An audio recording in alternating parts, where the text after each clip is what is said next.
بسم الله الرحمن الرحيم.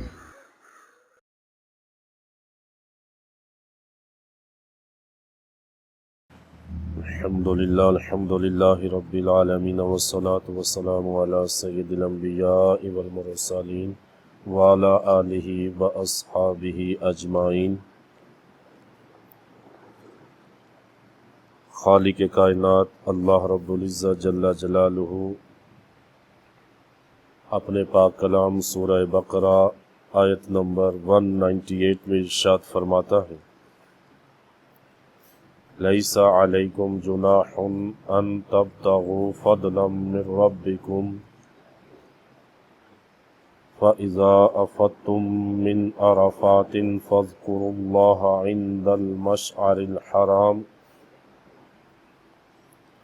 واذكروا كما هداكم وإن كنتم من قبله لمن الضالين۔ ارشاد فرمایا تم پر کوئی حرج نہیں ہے، لیس علیکم جناح، تم پر کوئی حرج نہیں ہے کہ تم حج کے دوران اپنے رب کا فضل تلاش کرو۔ اپنے رب کا فضل یعنی روزی، رزق حلال یا روزی تلاش کرنے میں تم پر کوئی حرج نہیں۔ اور جب تم عرفات سے مزدلفہ میں واپس آؤ تو مشعر حرام کے پاس اللہ کو یاد کرو اور جس طرح اس نے تم کو ہدایت دی ہے اس طرح اس کا ذکر کرو۔ وَاذْكُرُوا كَمَا هَدَاكُمْ، جس طرح اس نے تمہیں ہدایت دی اسی طرح اس کا ذکر کرو، اور بے شک اس سے پہلے تم ضرور گمراہوں میں سے تھے۔ پچھلی آیات کریمہ کے اندر حج کا تذکرہ چل رہا ہے، تو یہ بھی حج کے متعلق، حج کے کچھ احکامات کے متعلق آیات طیبات ہیں جو ابھی جاری ہیں۔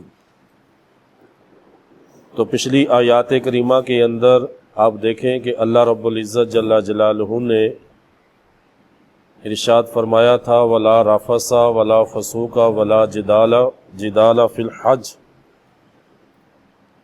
یعنی جھگڑا، رفث غلط باتیں اور جدال جھگڑا وغیرہ یا تکرار کی ارشاد فرمایا تھا نا کہ اس کی حج کے اندر اجازت نہیں ہے، ممانعت ہے۔ تو جب اللہ رب العزت نے ایام حج میں جدال یعنی بحث و تکرار اور جھگڑے سے منع فرمایا تو یہ وہم پیدا ہوا کہ ایام حج میں تجارت بھی ممنوع ہوگی، ایام حج میں تجارت بھی ممنوع ہوگی، کیونکہ تجارت کے اندر بھی، لین دین کے اندر بھی قیمت کے معاملے میں بحث و تکرار ہوتی ہے، جھگڑا بھی ہو جاتا ہے۔ تو یہ آیت کریمہ نازل فرمائی اور اس کے اندر فرما دیا کہ حج کے دوران بھی اللہ نے یہ احسانی عطا فرمائی کہ تمہیں اللہ کا فضل تلاش کرنے، روزی کمانے کے اندر کوئی حرج نہیں ہے، تم کر سکتے ہو۔ امام بخاری رحمۃ اللہ تعالی علیہ صحیح بخاری جلد 1 صفحہ 275 کے اندر حدیث مبارکہ نقل کرتے ہیں، حضرت سیدنا ابن عباس رضی اللہ تعالیٰ عنہ بیان کرتے ہیں کہ زمانہ جاہلیت کے اندر چند بازار لگتے تھے۔ زمانہ جاہلیت کا دور تھا تو اس وقت بھی قریش مکہ حج کیا کرتے تھے، حج اس وقت بھی کرتے تھے، اگرچہ مشرک تھے لیکن حج کرتے تھے، وہ سارے معاملات انجام دیتے تھے، برہنہ ہو کر، ننگے ہو کر طواف کرتے تھے۔ اس وقت عرفات کے اندر بھی بعض جاتے تھے، مزدلفہ کے اندر بھی یہ کنڈیشن تھی، بعض نہیں جاتے تھے عرفات کے اندر۔ تو ایسی کنڈیشن میں جب نبی کریم صلی اللہ علیہ وسلم آپ کی بعثت ہوئی، اسلام آیا، تو مسلمانوں نے ان بازاروں کے اندر تجارت کرنے کو گناہ سمجھا، کیونکہ زمانے جاہلیت کے تھے، کفار کے بازار لگتے تھے، ایام حج کے اندر لوگ حج کرنے آتے تو وہاں پر جا کر تجارت بھی کرتے تھے، خرید و فروخت ہوتی تھی۔ تو مسلمانوں نے جب اس کو گناہ سمجھا تو اس موقع پہ یہ آیت کریمہ نازل ہوئی کہ زمانے حج میں اپنے رب کا فضل تلاش کرنے میں کوئی حرج نہیں ہے، مطلب تم روزی کما سکتے ہو۔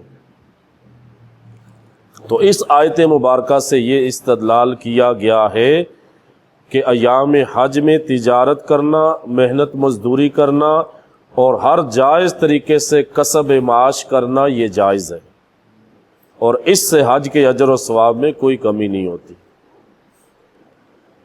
امام جلال الدین سیوطی تفسیر در منصور جلد 1 صفحہ 222 میں نقل کرتے ہیں، اور امام عبدالرزاق، امام سعید بن منصور اور امام ابو داؤد، امام حاکم اور امام بائقی روایت کرتے ہیں کہ ابو امامہ تمیمی انہوں نے حضرت سیدنا عبداللہ بن عمر رضی اللہ تعالیٰ عنہ سے سوال کیا کہ ہم لوگ محنت مزدوری کرتے ہیں، کیا ہمارے لیے حج کا اجر و ثواب ہوگا؟ حج کرنے جاتے ہیں تو محنت مزدوری کرتے ہیں۔ صحابی رسول عبداللہ بن عمر سیدنا عمر فاروق کے صاحبزادے ہیں عبداللہ، تو ان سے انہوں نے سوال کیا تو آپ نے فرمایا کیا تم لوگ بیت اللہ کا طواف نہیں کرتے؟ کیا تم اپنے سروں کو نہیں مونڈتے؟ تو راوی کہتے ہیں کیوں نہیں، ہم ایسا کرتے ہیں۔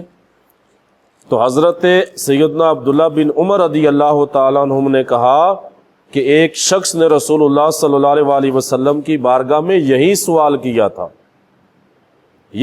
کیا تھا جو تم نے مجھ سے کیا ہے، جو اس وقت تم مجھ سے سوال کر رہے ہو۔ تو آپ کہتے ہیں کہ اس پر آپ صلی اللہ علیہ وسلم نے کوئی جواب نہیں دیا، خاموشی اختیار کی، حتیٰ کہ جبریل امین علیہ الصلاۃ و تسلیم یہ آیت کریمہ لے کر نازل ہوئے، یہی والی آیت کریمہ جو آپ سن چکے ہیں کہ زمانے حج کے اندر اپنے رب کا فضل تلاش کرنے میں کوئی حرج نہیں ہے، یعنی روزی تلاش کرنے میں کوئی حرج نہیں۔ تو یہ بھی اللہ رب العزت کی طرف سے احسان، اس کا نیکی، کتنی عظیم الشان عبادت، اس کے ساتھ بھی فرمایا تم کسب معاش کر سکتے ہو۔ تو اگر حج کے دوران ضمناً تجارت یا محنت مزدوری ہو جائے تو کوئی حرج نہیں ہے، جب تک تجارت سے افعال حج کی ادائیگی میں فرق نہ آئے۔ یہ یاد رہے، ارکان حج ادا کرتے ہوئے تجارت نہیں ہوگی، جب تک حج کے افعال ادا کرنے کے اندر اس تجارت کی وجہ سے کوئی خلل نہ آئے تو پھر ٹھیک ہے، اگر خلل آئے تو پھر معاملہ خراب ہوگا۔ اسی طرح اگر کوئی شخص قصد کے ساتھ بالقصد ایام حج میں تجارت کے لیے یا مزدوری کے لیے جائے اور اس کے ضمن میں حج کر لے تو یہ اخلاص کے منافی عمل ہے، یہ اخلاص کے منافی عمل ہے کہ نیت کر کے جا رہا ہے، وہ محنت مزدوری کی اور وہاں پہ جا کے اس کے ضمن کے اندر وہ حج کر لے، حج تو ہو جائے گا لیکن یہ اخلاص ڈھونڈنا پڑے گا پھر اس کے اندر۔ تو حج کی نیت سے جائے اور حج کے دوران، حج کے ایام کے دوران پھر وہ اگر اس کے اندر کوئی لین دین کرتا ہے، کوئی چیز بیچ لیتا ہے، اپنے کسب معاش کر لیتا ہے، تو پھر اس کے لیے اللہ نے اجازت دی، فرمایا لیس علیکم جناح، تم پہ کوئی حرج نہیں ہے کہ تم اپنے رب کا فضل تلاش کرو، اس میں تم پر کوئی حرج نہیں۔ تو یہاں اس آیت کریمہ سے جہاں پر یہ حج کے دوران کسب معاش کرنا، اس کی اجازت کے بارے میں ہم نے سنا، اسی کے ساتھ اس آیت کریمہ سے یہ بات بھی معلوم ہوئی کہ جو مال ہے، جو مال و دولت ہے، یہ فی نفسی بری چیز نہیں ہے، فی نفسی بری چیز نہیں، بلکہ اس کا غلط استعمال برا ہے۔ اگر اسی مال و دولت کو اللہ کی راہ میں استعمال کیا جائے، سیدنا عثمان غنی رضی اللہ تعالیٰ عنہ کے نقش قدم پہ چلتے ہوئے، تو جنت کا راستہ، جنت کا راستہ ہے اسی مال و دولت کو۔ پھر وہ مال و دولت دنیا، اس کی مذمت ہے، اس مال و دولت کی مذمت ہے جو مال و دولت بندے کو اپنے رب سے دور کر دے، دین سے دور کر دے۔ اور پھر آپ دیکھیں کئی بہت ساری ایسی نیکیاں ہیں کہ جو مال کے بغیر نہیں ہو سکتی، بہت سی نیکیوں کا تعلق جو ہے وہ مال سے، جیسے زکوٰۃ، عبادت، اس عبادت کا تعلق مال کے ساتھ ہے، صدقات وغیرہ اس کا بھی مال کے ساتھ ہے، پھر قربانی کرنا اس کا بھی مال کے ساتھ ہے، پھر حج کرنا عمرہ کرنا یہ بھی مال کے ساتھ ہے۔ تو مال فی نفسی بری چیز نہیں، مگر اس کا غلط استعمال کرنا جو ہے نا وہ برا ہے، وہ برا ہے۔ تو فرمایا کہ تمہیں لیس علیکم جناح، تم پر کوئی حرج نہیں ہے کہ تم حج کے دوران اپنے رب کا فضل تلاش کرو، یعنی روزی تلاش کرنے کے اندر۔ پھر ارشاد فرمایا فَإِذَا أَفَضْتُم مِّنْ عَرَفَاتٍ فَاذْكُرُوا اللَّهَ عِندَ الْمَشْعَرِ الْحَرَامِ، اور فرمایا جب تم عرفات سے واپس مزدلفہ آؤ تو مشعر حرام کے پاس اللہ کو یاد کرو، اللہ کا ذکر کرو۔ اب یہاں پر عرفات کا ذکر بھی ہوا، مشعر حرام کا ذکر بھی ہوا، تو عرفات کو عرفات کیوں کہتے ہیں؟ عرفات کا نام کس وجہ سے پڑا؟ میدان عرفات ہے نا، وہاں بیٹھتے ہیں۔ اس کے اندر 2-3 اقوال ہیں، مختلف ائمہ تفسیر نے اس کو اپنے طور پہ نقل کیا۔ پہلا قول امام ابن جریر طبری جامع البیان کے اندر یہ لکھتے ہیں، جلد نمبر 2 صفحہ 167 میں، کہ عرفات کو عرفات اس لیے کہتے ہیں کہ حضرت جبرائیل علیہ السلام نے حضرت سیدنا ابراہیم علیہ السلام کو مناسک کی تعلیم، حج کے مناسک جو ہے، حج کا طریقہ جو ہے اس کی تعلیم دی تھی۔ پیچھے گزر چکا ہے نا کہ جب حضرت ابراہیم علیہ السلام نے اللہ کی بارگاہ میں دعا کی تھی کہ مالک ہمیں حج کی مناسک کی تعلیم دے، تو جبریل امین اللہ کے اذن سے آئے تھے، اللہ کے حکم سے آپ نے تعلیم دی۔ تو جبریل امین جب یہ بتا رہے تھے حج کے مناسک تو بار بار کہتے تھے عرفتہ، یعنی آپ نے جان لیا، آپ نے پہچان لیا، آپ نے جان لیا، عرفتہ کا معنی۔ تو اس وجہ سے امام ابن طبری کہتے ہیں کہ اس جگہ کا نام میدان عرفات پڑ گیا، عرفتہ سے عرفات۔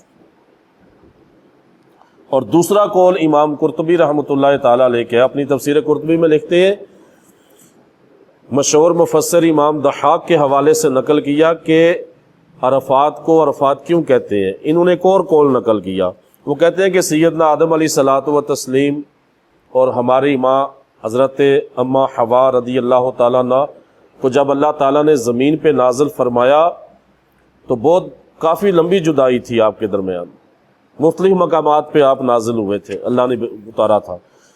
تو جدائی کے بعد 9 ذی الحجہ، جدائی کے بعد اب 9 ذی الحجہ کو عرفات کے مقام پہ جمع ہوئے، ہمارا باپ اور ہماری ماں سیدنا آدم علیہ السلام اور سیدنا ہماری ماں اماں حوا عرفات کے مقام پر جمع ہوئے، تو دونوں نے ایک دوسرے کو جان لیا، پہچان لیا۔ جاننا عرفتہ عرفات سے، تو اس دن کا نام عرفہ اور مقام کا نام عرفات ہوا، یعنی اس کے اندر بھی جان پہچان کا معنی پایا جا رہا ہے۔ اور تیسرا قول امام خازن نے اپنی تفسیر خازن کے اندر نقل کیا کہ اس روز بندے اپنے گناہوں کا اعتراف کرتے ہیں، اس لیے اس دن کا نام عرفہ ہے۔ اعتراف کے اندر آ جاتا ہے یہ اپنا آپ بندے گناہوں کا ہے، تو اس وجہ سے عرفات کو عرفات کہتے ہیں۔ تو یہ میدان عرفات ہے، اور یہاں آپ کو پتہ ہے یہ حج کے وقوف عرفات کے حج کے فرائض میں سے ایک فرض ہے۔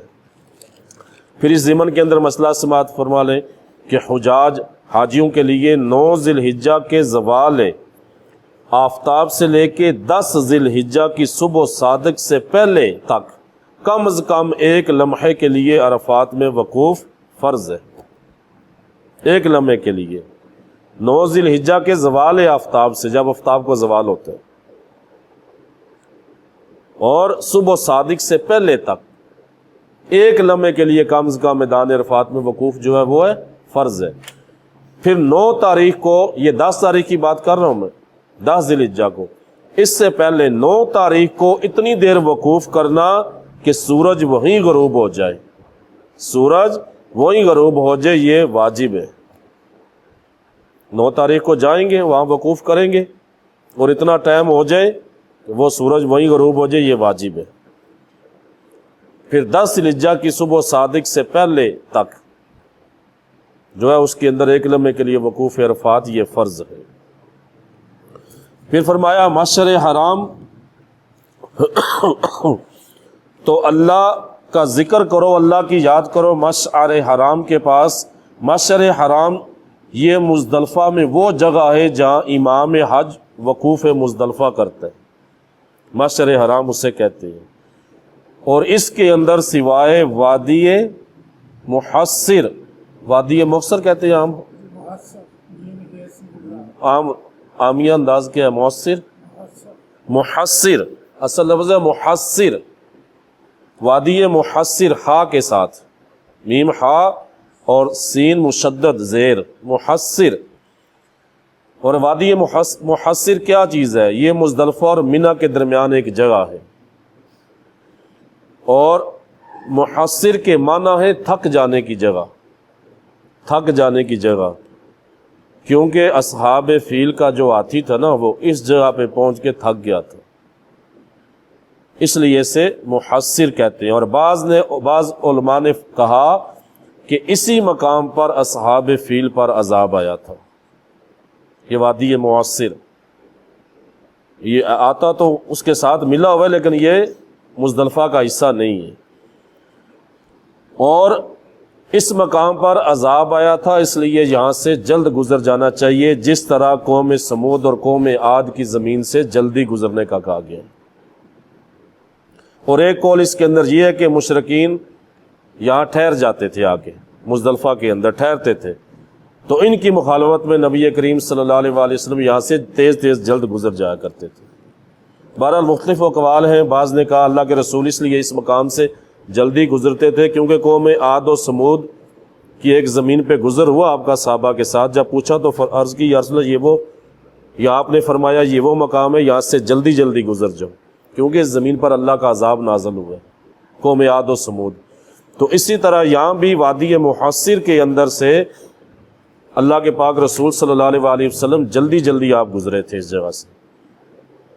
تو بعض نے کہا کہ اس لیے جلدی گزرے کہ یہاں پہ اصحاب فیل، الم تری کیف فعل ربک باصحاب الفیل، وہ پوری سورہ فیل ہے جس کے اندر ابرہہ کا لشکر آیا تھا، ہاتھیوں کا اس نے حملہ کیا تھا، تو اس جگہ پر وادی محصر پہ اس مقام پہ آسمان سے ابابیلیں نازل ہوئی تھی کنکریاں لے کے، تو وہ اس مقام پہ کہا کہ اس لیے اللہ کے رسول یہاں سے جلدی تشریف لے گئے، جلدی جلدی گزرے۔ پھر اس میں سوائے وادی محصر کہ تمام مزدلفہ جو ہے نا وقوف کا مقام ہے، باقی سارا وہ پورا مزدلفہ وقوف کا مقام ہے، کہیں بھی ٹھہریں گے وقوف ہو جائے گا مزدلفہ میں۔ اور مزدلفہ میں رات گزارنا سنت مبارکہ ہے، سنت مبارکہ پوری رات گزارنا، اور فجر کا وقت شروع ہونے سے لے کے طلوع آفتاب کے دوران کم از کم ایک لمحے کے لیے وہاں ٹھہرنا یہ واجب ہے، یہ واجب ہے ایک لمحے کے لیے، یعنی فجر کا وقت شروع ہونے سے لے کے طلوع آفتاب کے دوران تک وہاں پر ایک لمحے کے لیے ٹھہرنا واجب ہے، بلا عذر وقوف مزدلفہ ترک کرنے سے یہ دم لازم آئے گا، بلا عذر، اگر کیونکہ واجب ہے نا تو واجب کا ترک کرنے سے دم لازم قربانی دینی پڑے گی، دم لازم آئے گا۔ تو یہ فرمایا کہ اس جگہ پہ ارشاد فرمایا نا حج کے دوران اپنے رب کا فضل یعنی روزی تلاش کرنے میں تم پہ کوئی حرج نہیں، اور جب تم عرفات سے مزدلفہ واپس آؤ تو مشعر حرام کے پاس اللہ کو یاد کرو۔ تو عرفات کی بھی میں نے آپ سے ڈیٹیل عرض کر دی، عرفات کو عرفات کیوں کہتے ہیں، مشعر حرام یہ کون سی جگہ ہے، یہ بھی مزدلفہ کا وہ مقام ہے جہاں پر وقوف کرنا ایک لمحے کے لیے ٹھہرنا واجب ہے، پوری رات گزارنا اس کے اندر حج کے دوران یہ سنت مبارک ہے، اور اس کو ترک کرنے سے دم لازم آئے گا۔ اور اس مقام پر آپ دیکھیں کیا کرے جائیں گے، مزدلفہ کے اندر وقوف کے دوران تلبیہ وہ جو پڑھتے ہیں حاجی وہ پڑھیں گے، تحلیل و تکبیر، اللہ کا نام، اللہ کی ثنا اور دعا وغیرہ کے اندر مشغول رہنا چاہیے پوری رات جہاں پر وہ گزارتے ہیں۔ 9 ذی الحجہ کو اس کے اندر مسئلہ سماعت فرما لیں کہ 9 ذی الحجہ کو مزدلفہ میں نماز مغرب اور عشاء کو ملا کر عشاء کے وقت میں پڑھا جاتا ہے، نماز مغرب اور عشاء کو ملا کر عشاء کے وقت میں مزدلفہ میں یہ نماز پڑھی جائے گی۔ اور جو فرمایا معشر حرام کے پاس ذکر کرو، اللہ کو یاد کرو، اس سے مراد یہ کہ اللہ تعالیٰ کی حمد و ثنا کرو، اللہ کی نعمتوں پر اس کا شکر ادا کرو اور اپنے گناہوں کی معافی طلب کرو۔ اور آخری آیت کے ٹکڑے میں فرمایا وَاذْكُرُوهُ كَمَا هَدَاكُمْ وَإِن كُنتُم مِّن قَبْلِهِ لَمِنَ الضَّالِّينَ، اور اللہ کو اس کا ذکر کرو جس طرح اس نے تمہیں ہدایت دی۔ مطلب یہ کہ تم ذکر و عبادت کا طریقہ جو ہے، حج کے مناسک جو ہے، حج کے ذکر و عبادت ہے، اس کا طریقہ نہیں جانتے تھے، اس کا طریقہ تمہیں نہیں پتا تھا، تو اللہ رب العزت نے نبی کریم صلی اللہ علیہ وآلہ وسلم کے ذریعے تمہیں عبادت کے طریقے سکھائے۔ تو اس نعمت پر اللہ کا شکر ادا کرو، اللہ نے تمہیں جو سکھایا ہے، اللہ نے جو تمہیں ہدایت کی، فرمایا جس طرح اللہ نے تمہیں ہدایت کی اس طرح اس کا ذکر کرو، کیونکہ انہوں نے قریش نے اپنے اپنے ذکر بنا رکھے تھے۔ وہ آگے ذکر آتا ہے وہ جس طرح معاملات کرتے تھے خانہ کعبہ، ایک تو ننگے ہو کے طواف کرتے تھے، دوسرے خانہ کعبہ کے پاس وہ مختلف قسم کی باتیں کرتے تھے۔ تو اللہ رب العزت نے ان کا سب کا رد فرمایا، تو پھر وہ بتدریج آیات مبارکہ کا نزول ہوا، منع کیا جاتا رہا، تو فرمایا اس طرح ذکر و عبادت کرو جس طرح اللہ نے تمہیں سکھایا، تو اس پر اللہ رب العزت کا شکر ادا کرو۔ تو یہ تھی آیت نمبر 198، اور اس کے بعد آگے ارشاد فرمایا ثم افیدوا من حیث افاد الناس واستغفروا اللہ ان اللہ غفور رحیم، اور شاہ فرمایا ثم افیدوا، پھر تم وہیں سے واپس آؤ جہاں سے من حیث افاد الناس، جہاں سے لوگ واپس آتے ہیں، واستغفر اللہ، اور اللہ سے بخشش طلب کرو، ان اللہ غفور الرحیم، بے شک اللہ بہت بخشنے والا بڑا مہربان ہے۔ اب یہ جو فرمایا گیا کہ تم وہیں سے واپس آؤ جہاں سے لوگ واپس آتے ہیں، تو میں نے جس طرح عرض کی نا کہ قریش نے اپنے اپنے ذکر کے طریقے بنا رکھے تھے، عبادت کے طریقے، تو اللہ تعالیٰ نے بتدریج ان کو منع کیا، وہ جاری و ساری تھے نا آگے، پھر اس سے روکا گیا اس کو۔ اب یہ یہاں پر جو فرمایا گیا، اب کیا کرتے تھے قریش نے اپنا ایک علیحدہ سسٹم چلایا ہوا تھا۔ اب قریش اور ان کی اولاد کو خمس کہا جاتا تھا، خمس کہلاتے تھے یہ، حامیم، خمس کہلاتے تھے یہ، اور خمس کے اندر چند قبیلے تھے، بنو کنانہ، بنو خزا، ثقیف، بنو ثقیف، بنو عامر اور بنو نصر، ان قبیلوں کا لقب جو تھا خمس تھا، اور خمس کا انہوں نے اپنا لقب رکھا ہوا تھا جس کا مطلب تھا مذہب اور جنگ کے اندر سخت اور بہت زیادہ بہادر، مذہب اور جنگ کے اندر سخت اور بہت زیادہ بہادر، تو یہ قریش کہلاتے تھے۔ اب ان کا معاملہ کیا تھا کہ یہ حج میں جاتے تو بجائے عرفات کے، عرفات میں وقوف فرض ہے نا، عرفات کے یہ مزدلفہ میں قیام کرتے تھے، اس میں وقوف کرتے تھے۔ وجہ کیا کہ عام لوگوں سے اپنے آپ کو ممتاز اور منفرد سمجھتے، اپنے آپ کو جدا گانا سمجھتے تھے نا، منفرد سمجھتے تھے کہ ہم کعبے کے خدام ہیں، ہم قریش ہیں، ہم خمس ہیں، ہم بہادر ہیں، ہم مذہب میں سخت ہیں۔ تو انہوں نے ایک علیحدہ طریقہ اپنایا ہوا تھا، لوگ عرفات میں جاتے تو یہ مزدلفہ میں رہتے، ان سے ممتاز اور جدا گانا طریقہ۔ تو اللہ رب العزت نے ان کا رد فرمایا، ارشاد فرمایا کہ تم بھی اور لوگوں کی طرح عرفات میں وقوف کر کے پھر مزدلفہ آؤ۔ یہ فرمایا ثم افیدوا من حیث افاد الناس، کہ تم بھی اسی طرح وہیں سے واپس آؤ جہاں سے لوگ واپس آتے، یعنی عرفات میں جاؤ، پھر عرفات کے بعد تم آ کر مزدلفہ کے اندر قیام کرو۔ تو یہاں اس آیت کریمہ میں ان کا رد فرما دیا۔ پھر اسی طرح حدیث مبارکہ امام ابن جریر طبری نے اپنی سند کے ساتھ جامع البیان جلد 2 صفحہ 169 میں آپ روایت کرتے ہیں کہ ام المومنین حضرت عائشہ صدیقہ رضی اللہ تعالی عنہا آپ بیان کرتی ہیں کہ قریش اور ان کے دین پر چلنے والے خمس تھے، وہ مزدلفہ میں وقوف کرتے تھے اور کہتے تھے کہ ہم خدام حرم ہیں، باقی لوگ عرفات میں وقوف کرتے تو اللہ رب العزت نے یہ آیت نازل فرمائی اور ان کا رد فرمایا۔ آپ دیکھیں اس آیت کے اندر کئی اللہ رب العزت نے کئی چیزیں ارشاد فرما دی۔ ایک تو عبادت کا طریقہ درست بتا دیا، اور دوسرا برتری، نسلی گمنڈ، برتری کو بھی ختم فرما دیا کہ تم قریش ہو گئے اپنی جگہ، لیکن عبادت کا طریقہ سب کا یکساں ہے۔ تو پھر ہمارا واستغفر اللہ ان اللہ غفور الرحیم، اور اللہ سے بخشش طلب کرو، بے شک اللہ بہت بڑا بخشنے والا مہربان ہے۔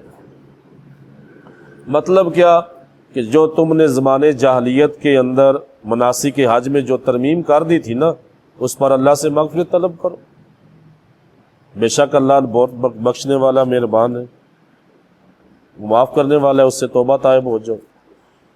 تو آپ دیکھیں اس آیت کریمہ سے جس طرح میں نے عرض کی نا، ایک دو چیزیں ثابت ہوتی ہیں۔ ایک تو عبادت کا اللہ رب العزت نے طریقہ ایک جیسا ان کا رد فرمایا جو وہ مخصوص اپنے طور پہ کرتے تھے، اور دوسرا اس آیت سے معلوم ہوا کہ اللہ تعالیٰ کی عبادت کرنے میں سب برابر ہیں، سب برابر ہے، اور رنگ و نسل، علاقہ اور زبان کی اس میں کوئی خصوصیت نہیں، نہ رنگ کی، نہ نسل کی، نہ علاقے کی۔ کسی شخص کا اس بنا پر اپنے آپ کو دوسروں سے برتر اور اعلیٰ سمجھنا اللہ رب العزت کے نزدیک سخت ناپسندیدہ ہے۔ اس بنا پر کہ ہم خدام حرم ہیں، ہم مکہ حرم خادم حرمین شریفین ہیں، ہمارا مقام اعلیٰ ہے، نہیں، جداگانہ حیثیت نہیں، عبادت کے اندر بھی۔ لیکن ایسی پہ حدیث مبارکہ ہے، واضح حدیث مبارکہ، مشہور حدیث مبارکہ، جب اللہ کے رسول صلی اللہ علیہ وآلہ وسلم ایام تشریق کے اندر آپ نے ارشاد فرمایا تھا، سنو تم سب کا رب ایک ہے، کسی عربی کو اجمی پر، کسی اجمی کو عربی پر، کسی گورے کو کالے پر، اور کسی کالے کو گورے پر کوئی فضیلت نہیں مگر تقوی سے۔ مطلب یہ کہ اگر فضیلت ہے تو وہ تقوی کی بنا پہ ہے، خاندانی حسب و نسب کی بنا پہ فضیلت نہیں، رنگ و نسل کی بنا پہ فضیلت نہیں، علاقے کی بنا پہ فضیلت نہیں۔ واضح فرما دیا نا، کسی عربی کو اجمی پر، کسی اجمی کو عربی پر کوئی فضیلت نہیں۔ ہاں فرمایا جو تقوی سے ہے اس کو فضیلت ہوگی اللہ کی بارگاہ میں۔ تو معلوم ہوا یہ حسب و نسب، یہ برادری، یہ ذاتیں، ان پہ فخر کرنا یہ جاہلیت کے لوگوں کا طریقہ ہے۔ یہ زمانے جاہلیت، اسلام کے اندر کوئی چیز نہیں، اس کی گنجائش نہیں ہے۔ اسلام کے اندر کیا فرمایا قرآن حکیم کے اندر اللہ رب العزت نے، ان اکرمکم عند اللہ اتقاکم، فرمایا بے شک تم میں سے اللہ کے نزدیک عزت والا وہ ہے، بلند رتبہ وہ ہے جو تم میں سب سے زیادہ متقی ہے، جو صاحب تقوی ہے، جو اللہ سے ڈرنے والا ہے، وہ کسی بھی ذات برادری کا ہو۔ تو یہ دنیاوی معاملات ہیں، آپ میری برادری یہ، میں فلاں برادری، اللہ نے سورہ حجرات کے اندر غالباً فرمایا نا، یہ قبائل تمہارے تعارف کے لیے بنائے گی، تمہاری پہچان کے لیے، یہ نسلی یا حسبی نسبی برتری کے لیے نہیں ہے، فخر کے لیے نہیں ہے، تکبر کے لیے نہیں ہے، صرف پہچان کے لیے۔ جی جس طرح پہلے قبیلے ہوتے تھے نا، یہ فلاں قبیلے کے، یہ فلاں قبیلے کے، یہ بنو خزاع کے، یہ بنو ہاشم کے، یہ فلاں کے فلاں کے۔ فرمایا یہ تمہارے تعارف کے لیے، پہچان کے لیے کہ فلاں فلاں قبیلے کے، فلاں فلاں برادری کے۔ فرمایا یہ حسب و نسب، یہ فخر کے لیے نہیں ہے، تکبر کے لیے نہیں ہے۔ فرمایا سب سے اللہ کے نزدیک اعلیٰ وہ ہے جو تقوی والا ہے، جو صاحب تقوی ہے، جو اللہ سے ڈرنے والا ہے، وہ فضیلت ہو۔ یہاں بھی یہی ارشاد فرمایا، کسی عربی کو اجمی پر، کسی اجمی کو عربی پر، کسی گورے کو کالے پر، کسی کالے کو گورے پر کوئی فضیلت نہیں مگر تقوی سے۔ جو جتنا زیادہ اللہ سے ڈرنے والا ہوگا اس کا مقام اتنا ہی اللہ کے نزدیک اعلیٰ ہوگا۔ یہ اسلام کی حقیقی تعلیمات ہے۔ تو یہاں بھی اس آیت کے اندر یہ رد فرما دیا، فرمایا ایسا نہیں ہو سکتا کہ تم اعلیٰ ذات اپنے آپ کو سمجھو تو عبادت کے طریقے الگ کر لو۔ تمہیں بھی عرفات میں جانا چاہیے، پھر وہاں سے واپس آ کے مزدلفہ کے اندر قیام کرنا چاہیے۔ پھر دوسری بات اس کے اندر آپ دیکھیں، دوسری بات اس کے اندر آپ چیک کریں کہ جب نسلی برتری کی گمنڈ پر، نسلی برتری کی بنا پر عبادت میں احساس برتری جائز نہیں ہے، عبادت کے اندر بھی جائز، عبادت کے اندر تو دنیاوی معاملات میں کب جائز ہوگی؟ یہ برتری اپنے آپ کو برتر کہنا یہ دنیاوی معاملات کے اندر بھی جائز، جب عبادت کے اندر جائز نہیں ہے، عبادت کا سب کا طریقہ ہے کہ امیر و غریب، بادشاہ و فقیر، سب کا طریقہ ہے، عرب و عجم جو بھی ہوگا، نیک و کار گناہ گار جو بھی ہو، سب کا عبادت کا طریقہ ایک ہے۔ یہاں سے اسلام کی مساوات کا پتہ چلتا ہے، عبادت اعلیٰ ہے نا، سب اعلیٰ چیز ہے سب سے زیادہ، تو اللہ نے اس کے اندر بھی ایک جیسا طریقہ رکھا، ایک جیسا۔ پھر عدل و انصاف اسلام کے اندر ایک جیسے، امیر و غریب و سب کے لیے ایک انصاف، ایک قانون ہے۔ وہ بادشاہ تھا نا، وہ جو مسلمان ہوا، مسلمان ہو کے آیا تو کسی بڑی وہ چادر پہنی ہوئی، بڑا بڑا جبہ پہنا ہوا تھا، تو کسی غریب مسلمان کا پاؤں آ گیا اس جبے پہ، تو اس نے اس کو تھپڑ دے مارا۔ سیدنا عمر فاروق کا دور خلافت تھا، پتہ چلا تو فرمایا یہ غریب بھی تمہیں اسی طرح مارے گا۔ کہا کہ میں بادشاہ تھا مسلمان، فرمایا بادشاہ گداؤ، قانون سب کے لیے ایک ہے، شریعت سب کے لیے ایک ہے، سب کے لیے۔ آپ دیکھیں نا وہ مشہور حدیث مبارکہ، فاطمہ نامی وہ اعلیٰ قبیلے کی کسی عورت نے چوری کی، اللہ کے رسول کی بارگاہ میں مقدمہ چلا گیا، تو وہ قبیلہ بڑا اعلیٰ تھا، وہ معزز قبیلہ سمجھا جاتا تھا مدینہ میں۔ تو پھر انہوں لوگوں نے کہا کہ ایسا کرو، زید غالباً اسامہ بن زید ان کے ساتھ، یہ جو ہے اللہ کے رسول صلی اللہ علیہ وسلم کے منہ بولے بیٹے، ان کی اللہ کے رسول بات سن جب جا کے سفارش کی، فرمایا تم کیسے سفارش کر سکتے؟ پھر ساتھ یہ بھی بات ارشاد فرمائی، پچھلی قومیں اسی لیے تباہ ہوئی کہ ان کے بڑے جب کوئی غلط کام کرتے تھے تو ان کو چھوڑ دیا جاتا تھا، غریب کرتا تھا اس کی گرفت ہوتی تھی۔ تو فرمایا پھر قسم اٹھا کے فرمایا اگر میری بیٹی بھی ایسا کرتی تو میں اس کے بھی ہاتھ کاٹنے کا حکم دیتا۔ یہ اسلام کا نظام ہے، مساوات اور عدل ہے۔ ہر معاملے کے اندر، عبادت کا معاملہ ہو، حدود کا معاملہ ہو، کسی بھی قسم کا، کیونکہ انصاف ایک ایسی چیز ہے جس کی وجہ سے معاشرے ترقی کرتے ہیں۔ اس کے اندر کفر اور اسلام ایک الگ چیز ہے، لیکن اگر کفر کا معاشرہ بھی انصاف کرے گا نا تو وہ بھی ترقی کر جائے گا، اور اسلام کا معاشرہ اگر انصاف نہیں کرے گا، ظلم کرے گا، تو وہ کبھی ترقی نہیں کر سکتا۔ وہ مشہور بات آپ وہ قول سنتے رہتے ہیں جو حضرت علی رضی اللہ تعالیٰ عنہ کی طرف منسوب ہے کہ کفر کا نظام تو چل سکتا ہے، ظلم کا نظام نہیں چل سکتا۔ یہ اس لیے عدل و انصاف ضروری ہے، انصاف ہوگا تو جناب معاشرہ چلے گا، ورنہ نہیں۔ تو یہاں عبادت کے اندر بھی تو فرمایا جب نسلی برتری، آپ فرمایا نا، دیکھیں اس آیت کے اندر واضح فرما دیا سب برابر ہیں، عبادت کے طریقے بھی ایک جیسے ہیں۔ تو جب نسلی برتری سے گھمنڈ میں عبادت پر احساس برتری جائز نہیں ہے تو دنیاوی معاملات میں بھی جائز نہیں۔ اسی لیے لہٰذا بعض آپ دیکھیں کہ مسئلہ اس کے اندر بعض سادات کرام کا نسلی برتری کی بنا پر اپنے غیر کفو کے اندر رشتے دینے کو حرام کہنا یہ ناجائز ہے، غلط ہے۔ غیر کفو کے اندر مطلب غیر کفو وہی جو برابری کا نہیں ہے، اس کے اندر بعض ہمارے سادات فی زمانہ کہتے ہیں نا کہ ہم برادری غیر برادری کے اندر، یہ تو سادات کی بات نہیں بلکہ ہر برادری کے اندر یہ چل پڑا ہے فیشن کہ ہم اپنی برادری سے بٹ ہیں تو ہم برادری سے باہر نہیں، جٹ ہے تو اپنی برادری سے باہر نہیں، گجر ہے۔ حالانکہ اسلام کے اندر کوئی تصور نہیں اس کا۔ فَانْكِحُوا مَا طَابَ لَكُم مِّنَ مَا طَابَ لَكُم، ما عامیہ اس کے اندر مشرکین عورتوں سے ممانعت فرمائی، فرمایا اس کے بعد پاس تم نکاح کرو جو تمہیں پسند آئے۔ قرآن حکیم کی واضح آیت ہے۔ تو اس بنا پر ہمارے بعض سادات کہتے ہیں کہ وہ حالانکہ ہو سکتا ہے رشتہ، اس کے اندر کوئی ایسا مذائقہ نہیں۔ میں عرض کروں نا، سادات ایک طرف، باقی برادریوں نے بھی یہی اپنے بنائے ہوئے اصول کہ ہم نے برادری سے باہر رشتہ نہیں دینا۔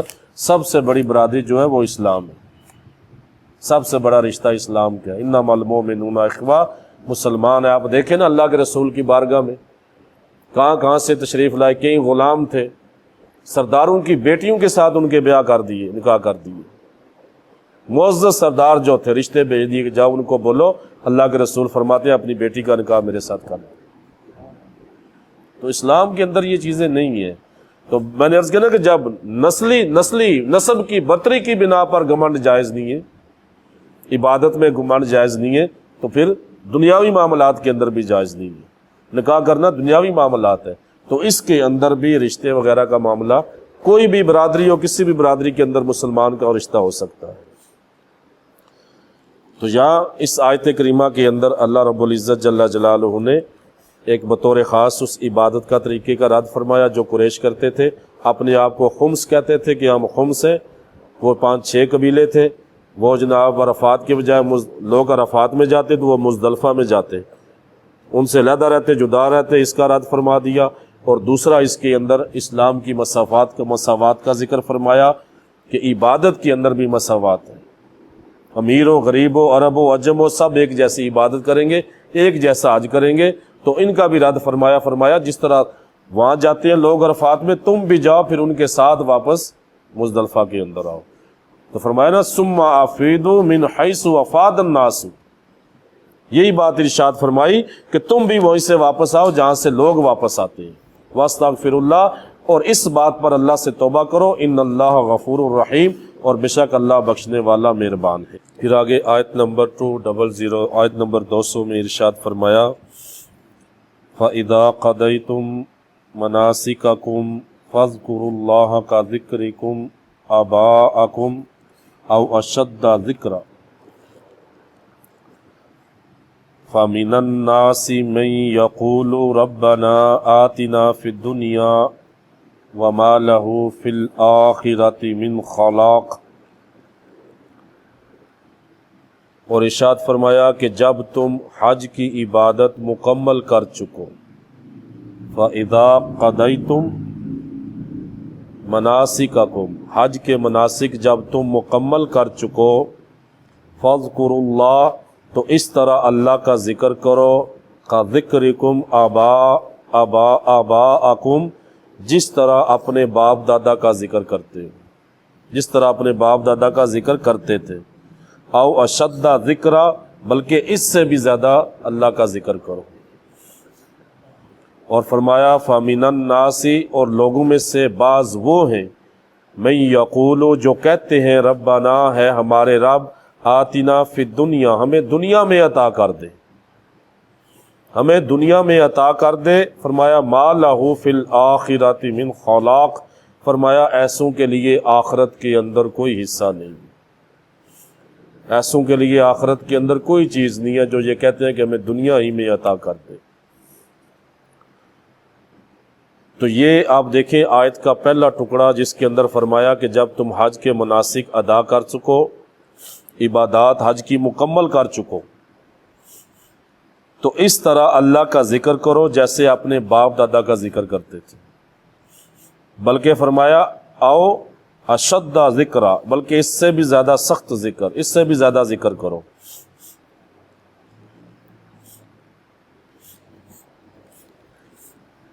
اب کیا تھا یہ معاملہ کہ زمانے جاہلیت کے اندر وہی بات ہو رہی جس طرح میں شروع میں عرض کر چکا نا، لوگوں نے اپنے اپنے طریقے بنائے ہوئے تھے۔ جس طرح اس سے پہلی آیت کے اندر بھی آپ نے سماعت کیا کہ وہ لوگ مزدلفہ میں وہ لوگ عرفات کے اندر وقوف کرنے جاتے تھے تو وہ منفرد رہنے کے لیے مزدلفہ میں قیام کرتے تھے۔ اب یہاں پر حج کے مناسک سے فارغ ہونے کے بعد کیا تھا، اللہ کا ذکر ہونا چاہیے، لیکن یہ کیا کرتے تھے، خانہ کعبہ کے پاس جمع ہو جاتے، اس کے پاس جمع ہو کر اپنے آباء و اجداد کے جناب بڑائی بیان کرتے، کارنامے بیان کرتے۔ جس طرح عموماً ہمارے اندر وہ بچے بیٹھے ہوں نا، بڑے بھی ہوتے ہیں، میرا باپ یہ تھا، میرا باپ وہ تھا، یہ کر دیا، باپ دادا یہ تھا۔ تو وہ زمانے جاہلیت کے اندر بھی یہی ہوتا تھا، عبادت کر چکتے، عبادت کے بعد جناب پھر وہ جمع ہو جاتے، اپنے اپنے آباء و اجداد کا ذکر کرتے فخر کے ساتھ۔ تو اللہ رب العزت جل جلالہ نے اس سے منع فرمایا کہ اس کی بجائے تم اللہ کی کبریائی اور اس کی عظمتوں کا ذکر کرو، اور جتنا اپنے آباء و اجداد کا ذکر کرتے ہو اس سے زیادہ اللہ کا ذکر کرو، کہ یہ مقام وہ نہیں ہے کہ جہاں پہ بیٹھ کے تم اپنے باپ دادا کو یاد کرو، ان کی بڑائی بیان کرو، ان کی عظمتیں بیان کرو۔ فرمایا یہ تو اللہ کا گھر ہے، یہ حج کر چکے ہو تو یہاں پہ جا کے اب اس عادت کو چھوڑ دو، یہاں پہ اللہ کا ذکر کرو، اللہ کو یاد کرو۔ آپ دیکھیں نا سیدنا انس رضی اللہ تعالیٰ عنہ، اب یہ کرتے کیا تھے، وہ ذکر کیا ہوتا تھا، امام ابن جریر طبری نے جامع البیان کے اندر اپنی سند کے ساتھ اس واقعے کو نقل کیا کہ سیدنا انس صحابی رسول رضی اللہ تعالیٰ عنہ بیان کرتے ہیں کہ لوگ حج میں اپنے آبا کا ذکر کرتے تھے، اپنے بڑوں کا، آبا و جداد کا، اور ان میں سے بعض کہتے کہ میرا باپ لوگوں کو کھانا کھلاتا تھا، بڑیاں نیکیاں کرتا تھا، اور بعض کہتے میرا باپ تلوار کا دھنی تھا، بڑی تلوار کا ماہر تھا، بڑی تلوار چلاتا تھا، اور بعض کہتے کہ میرے باپ نے فلاں فلاں کی گردنیں اڑا دی، یعنی جنگوں کا ماہر تھا، وہ یا اپنی شان میں قصیدے یا اپنے بڑوں کے بیان کرتے تھے۔ تو اللہ رب العزت جل جلالہ نے یہ آیت مبارکہ نازل فرمائی، فَإِذَا قَضَيْتُم مَنَاسِكَكُمْ فَاذْكُرُوا اللَّهَ، فرمایا کہ جب تم حج کے مناسک سے، عبادت سے فارغ ہو چکو تو اللہ کا ذکر کرو، جس طرح تم اپنے آباء و اجداد کا ذکر کرتے ہو، بلکہ اس سے بھی زیادہ ہو، اشد ذکرہ، بلکہ اس سے بھی زیادہ اللہ رب العزت کا ذکر کرو۔ میں عرض کر چکا ہوں کہ جس طرح فرمایا نا، یہ مقام وہ نہیں ہے کہ جہاں پہ بیٹھ کے تم اللہ کا ذکر کرتے رہو۔ پھر اس کے بعد آیت کے دوسرے ٹکڑے میں ارشاد فرمایا، وَمِنَ النَّاسِ مَن يَقُولُ رَبَّنَا آتِنَا فِي الدُّنْيَا وَمَا لَهُ فِي الْآخِرَةِ مِنْ خَلَاقٍ، اور فرمایا کہ لوگوں میں سے بعض وہ ہیں جو یہ کہتے ہیں رب ہمارے ہمیں دنیا ہی میں عطا کر، دنیا میں عطا کر دے۔ فرمایا ایسوں کے لیے لا خلا من خل وما لہ فی الآخرۃ من خلاق، ایسوں کے لیے آخرت کے اندر کوئی حصہ نہیں۔ مفسرین نے یہاں تفاسیر کی، ایک تفسیر تو یہ ہے کہ اس آیت میں ان کافروں کا ذکر ہے کہ جن کی دعا صرف طلب دنیا کے لیے ہوتی تھی، خانہ کعبہ کا طواف کرتے تھے نا، مال مانگتے تھے، اللہ مال دے، بارش دے، جانور دے، ہمیں بارش دے، مال و دولت دے، تجارت دے، ایمان کی طرف توجہ نہیں تھی، آخرت کے متعلق کچھ نہیں تھا۔ تو آیت کے اس حصے میں ان کافروں کا ذکر ہے کہ جن کی دعا صرف طلب دنیا کے لیے ہوتی تھی۔ وجہ کیا کہ آخرت پہ ان کا اعتقاد نہیں تھا، آخرت پہ اعتقاد ہوتا تو آخرت مانگتے نا۔ فرمایا وہ لوگ جو کہتے ہیں دنیا میں، بعض لوگوں میں سے وہ کہ ہمیں دنیا میں عطا کر، فرمایا آخرت میں ان کا نہیں حصہ، تو ان کے بارے میں ارشاد فرمایا کہ ان کا آخرت میں کوئی حصہ نہیں۔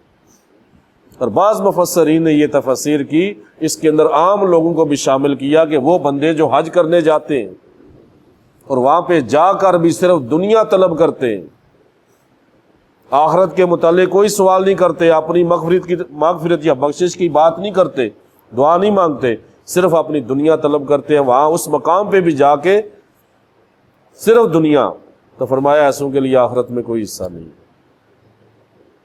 آخرت کے اندر کوئی، دنیا میں مل جائے ان کو مل جائے، فرمایا آخرت کے اندر ایسوں کا کوئی حصہ نہیں ہے۔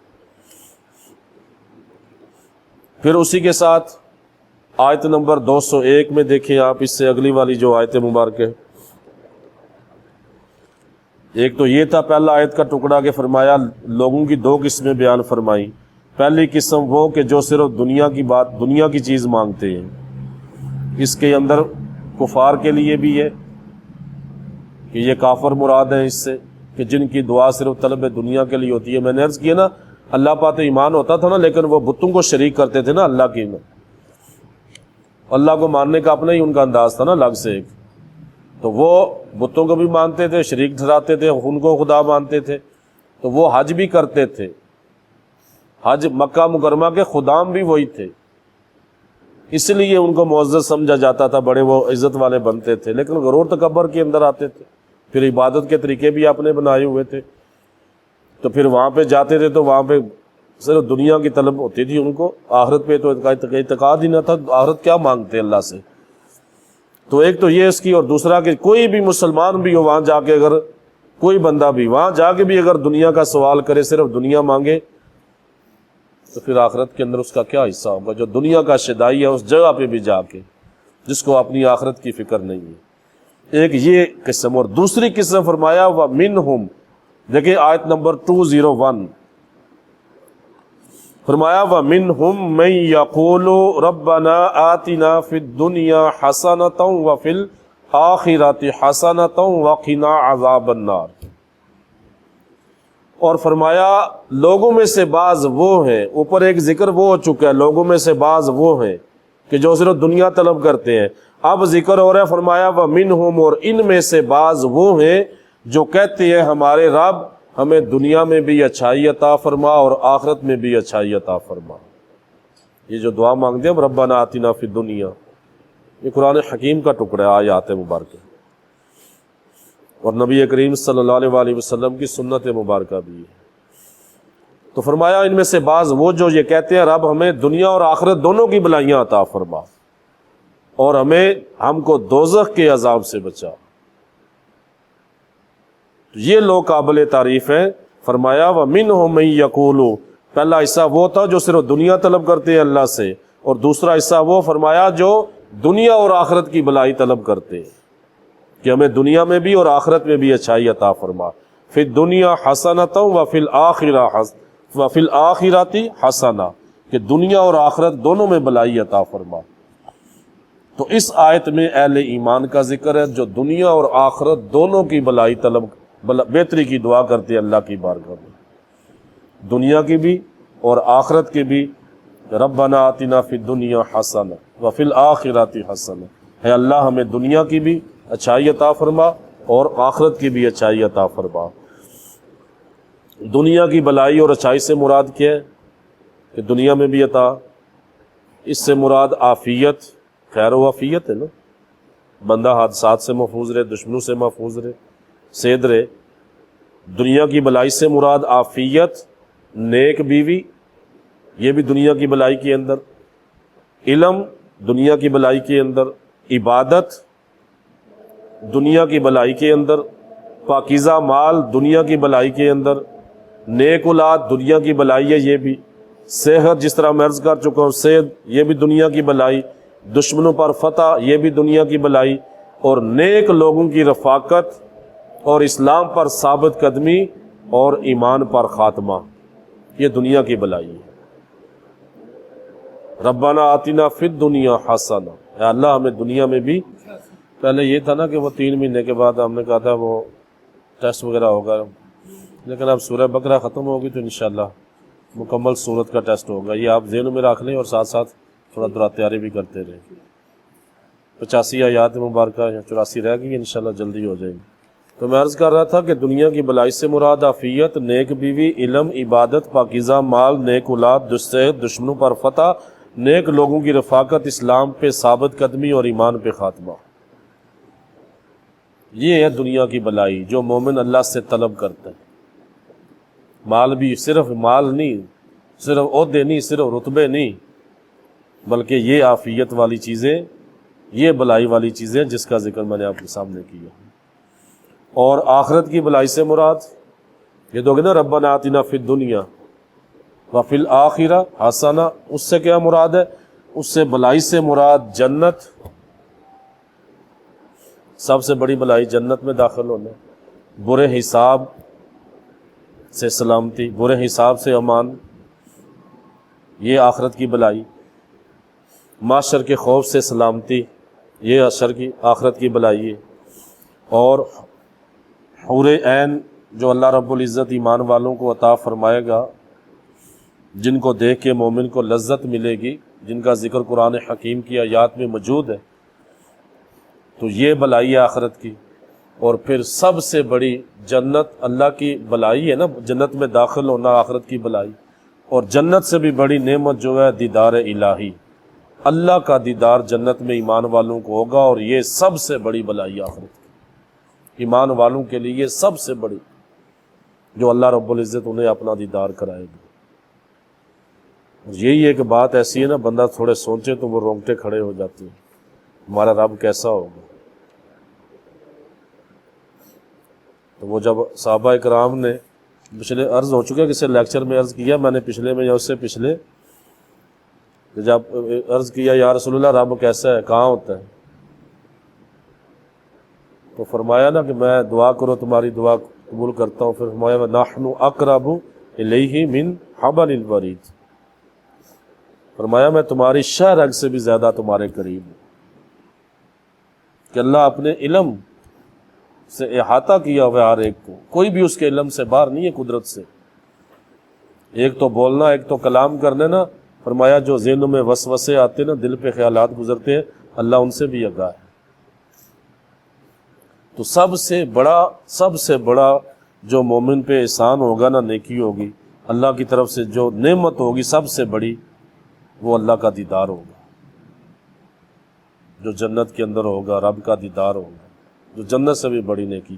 اور اسی طرح زندگی، پوری زندگی، کیا زندگی، وہاں تو زندگی ہے نا، یہی تو حد فاصل ہے نا۔ میں کہتا ہوں اس لیے وہ بندہ یقیناً وہ بندہ جناب، وہ اس کو آپ نیک بخت نہیں کہہ سکتے، خوش قسمت نہیں کہہ سکتے، جو اس تھوڑی سی دنیا کے لیے اس ہمیشہ والی زندگی کو برباد کر دے۔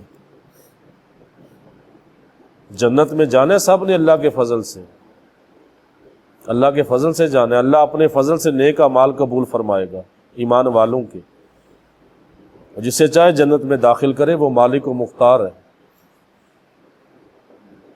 لیکن وہ بندہ جس کو اللہ نے اس دار العمل کے اندر بھیجا ہے کہ جاؤ کے اعمال کرو، میری فرما برداری کرو، میرے رسول کی فرما برداری کرو، قرآن کی تعلیمات پہ عمل کرو، تو بندہ ان سب کو پشت ڈال کے صرف دنیا، کب تک دنیا؟ کتنی زندگی رہے گی؟ کون سی دنیا؟ یہ 100 سال 50 سال؟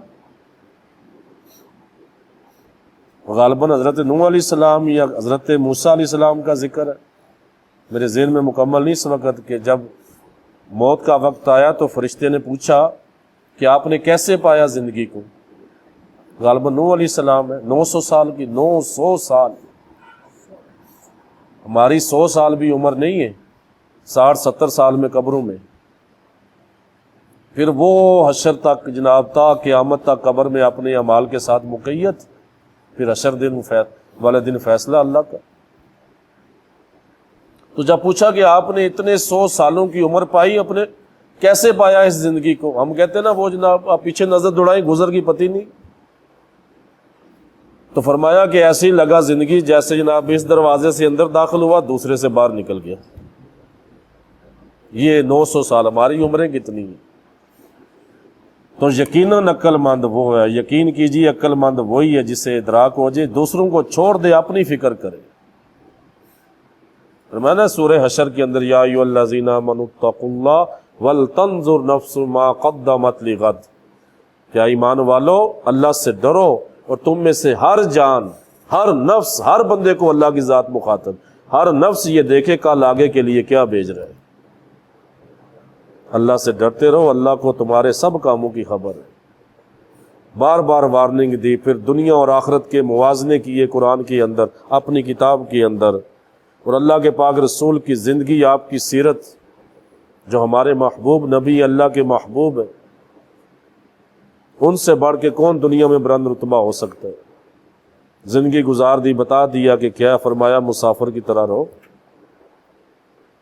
جیسے مسافر ایک درخت کی چھاؤں تلے تھوڑی دیر رکتا ہے، پھر اپنا سفر شروع کر دیتا ہے۔ تو بڑی لمبی ڈیٹیل ہو جائے گی، بڑی تفصیل ہے قرآن کے اندر۔ تو یقیناً اللہ کے نزدیک، اس کے رسول کے نزدیک عقل مند وہی ہے جو اپنی آخرت کی فکر کرتا ہے۔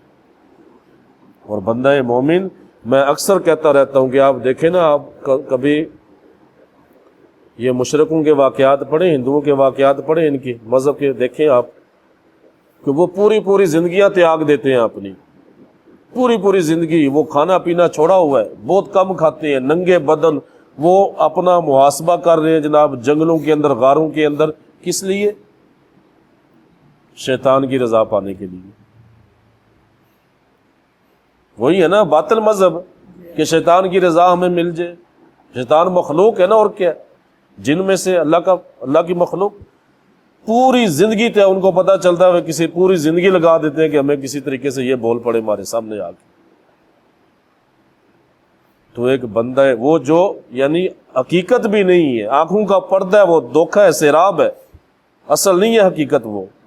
اور ایک بندہ مومن مسلمان ہو، اور جسے پتہ ہو کہ میں رب کا بندہ ہوں، اور کل جنت میں رب مسلمانوں کو اپنا دیدار کرائے گا، تو اس بندے کو تو میں کہتا ہوں اپنی زندگی لگا دینی چاہیے، کہ اس دیدار کو پانے کے لیے، کہ وہ خالق کائنات جسے کسی نے دیکھا نہیں سوائے اللہ کے رسول صلی اللہ علیہ وآلہ وسلم، اپنی ظاہری آنکھوں کے ساتھ، اللہ کے نبی کے علاوہ کسی نے نہیں دیکھا پاک نبی۔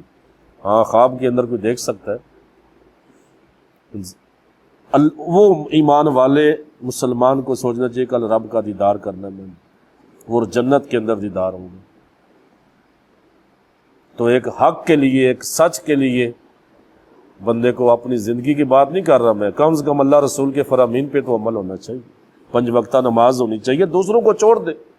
دوسرا کیا کرتا ہے؟ دوسرا حجت نہیں ہمارے لیے، دوسرا تو تب حجت ہو جائے دوسرے نے ہمارے قبر میں جانا ہو کہ ہمارا حساب و کتاب اس نے دینا ہے۔ ہم نے اپنی قبر میں خود جانا ہے، اپنا حساب و کتاب ہم نے خود دینا ہے، کسی دوسرے نے نہیں دینا۔ مکلف ہم اپنی ذات میں خود ہیں، کوئی دوسرا نہیں ہے، تو ہمیں اپنے آپ کو بھی سنبھالنا ہوگا۔ اور یقین کریں نا، یہ جو نماز ہے نا 5 وقتہ، اللہ کے لیے پڑھنے والے مخلصین ہیں جو قبر میں جاتے ہیں نا، تو یہ نماز سہارا بن جاتی ہے، روشنی بن کے آتی ہے، ہمدرد بن کے آتی ہے، ساتھی بن کے آتی ہے، جو قبر کے اندر تا قیامت تک ساتھ رہتی ہے۔ اور اللہ ایمان والوں کو، اس کا آگے ذکر آئے گا، دیکھیں حساب کا معاملہ جو ہوگا اللہ کے نزدیک،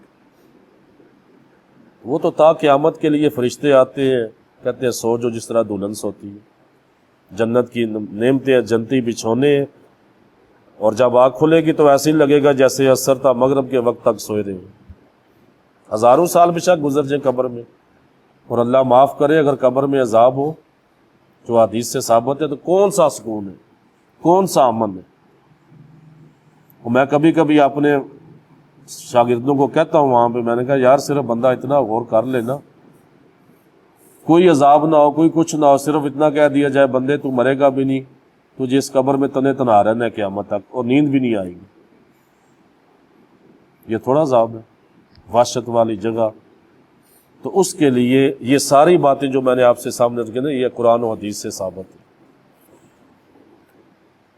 وہ مر جانا، بندے کا ختم ہو جانا، مٹی میں مل جانا نہیں ہے، یہ ایک پوری زندگی کا تسلسل ہے، یہ سفر حیات کا ایک مرحلہ ہے موت، جو زندگی سے انسان چلے عالم ارواح سے، تو یہ موت کا مرحلہ اس کو ختم نہیں کر رہا بلکہ زندگی تک پہنچا رہا ہے، وہی زندگی تک سفر جا کے انسان کا رک رہا ہے، وہی عالم حشر، پھر اس کے بعد رب کا فیصلہ ہوگا یا جنت یا دوزخ۔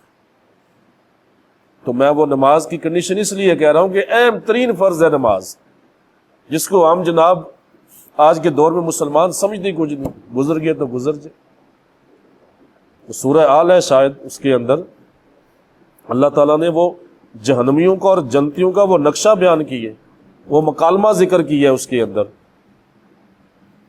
کہ وہ اہل جنت جہنمیوں سے پوچھیں گے ما سالککم فی سقر، کہ تمہیں اس جہنم کے اندر کون سی چیز، سقر کے اندر جہنم کے اندر کون سی چیز لے آئی ہے؟ تو کیا کہیں گے آگے سے اہل جہنم؟ اللہ نے وہ ذکر کیا، وہ کہیں گے لم نکو من المصلین، وہ کہیں گے ہم نماز پڑھنے والے نہیں تھے،